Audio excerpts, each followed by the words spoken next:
Miaraka amin'ity soavaly vity indray zany tsika androany a.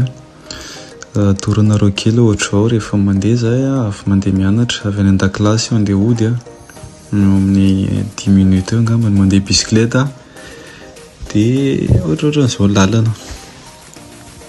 fa menamena moa zany de mijanona ny dikan'igny raha vao maitsomaitso de voatoana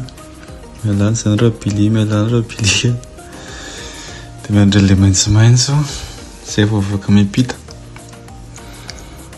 de miandriandry kely zay efa maitsomaitso de lasa indray tsika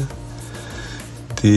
ny bisikileta am'zany misamanana ny lalany manana ny lalany fa tsy mahazo makeny amin'ny lalan'ny tôbily ianao fa amty manaraka nyity sisiny ity zany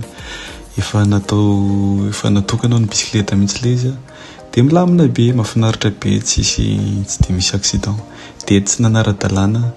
tsy nety le nataoko fa zany hoe mangalatra kely tokony manaraka droite foana de navadika selfie kely aloha mba mijerijery kely ny tarehanay sy ny any afarany de etikoa rabili moa zany teny hoe zaho indray mba live vao atao loato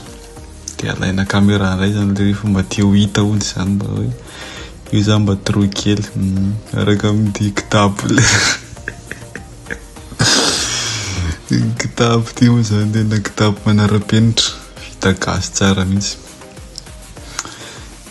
de hitatsika kely teo nandalo teo de misy olona mirakaraka tamin'ny alika ohatrany zany malaza dia am'izao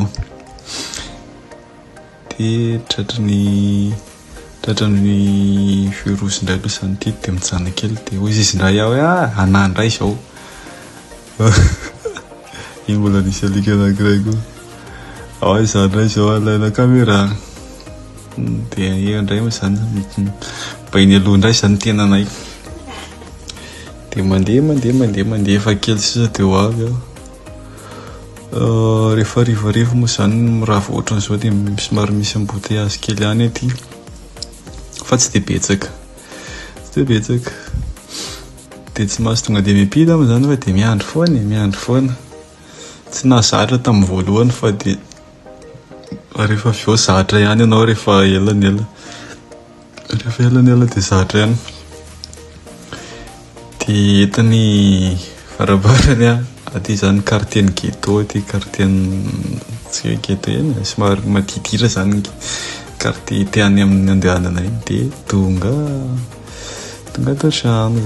zay ny antsika fa de babay indray io.